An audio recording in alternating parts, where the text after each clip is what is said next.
Assalamualaikum warahmatullahi wabarakatuh.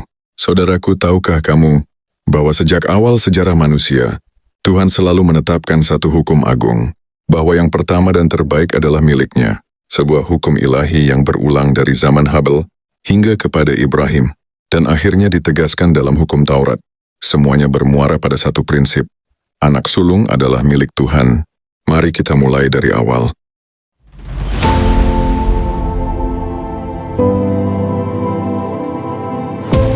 Dalam kitab Kejadian pasal 4, Habil mempersembahkan kepada Tuhan anak sulung dari kawanan dombanya, serta lemak-lemaknya, sedangkan Kain hanya mempersembahkan sebagian dari hasil tanahnya.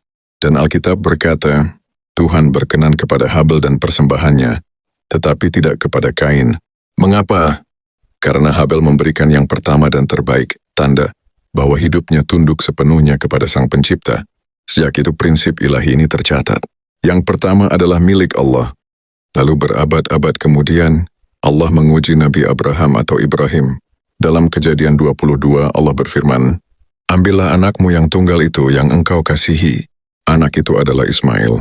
Anak sulung dari Ibrahim lahir lebih dahulu, dan satu-satunya anak yang hidup bersama ayahnya sebelum Ishak lahir.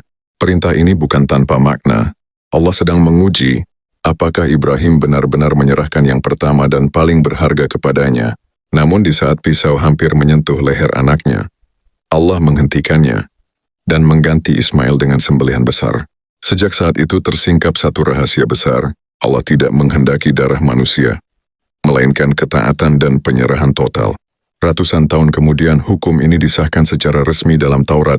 Dalam Keluaran 13 ayat 2 Tuhan berfirman, "Kuduskanlah bagiku setiap anak sulung dari antara orang Israel, baik manusia maupun binatang. Itu adalah milikku."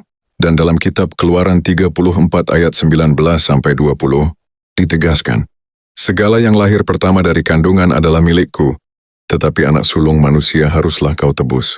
Artinya jelas, setiap anak sulung adalah milik Tuhan, tetapi manusia tidak boleh dikorbankan, ya harus ditebus dengan seekor domba atau hewan sembelihan. Inilah lanjutan dari tradisi Ibrahim.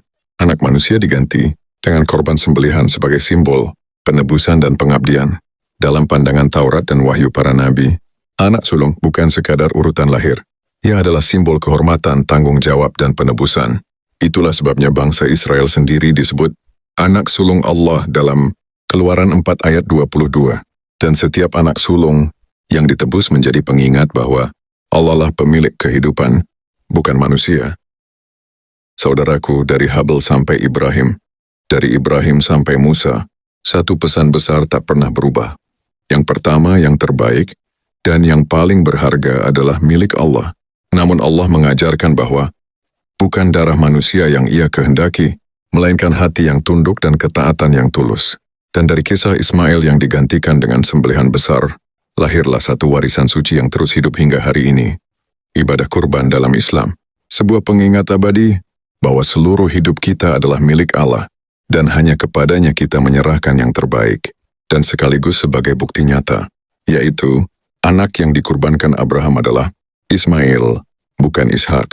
Ismail adalah anak sulung Abraham, dan beliau sempat menjadi anak tunggal Abraham saat Ishak belum lahir. Kurang lebih selama 14 tahun lamanya. Semoga video ini dapat membuka wawasan Anda tentang kebenaran yang hakiki.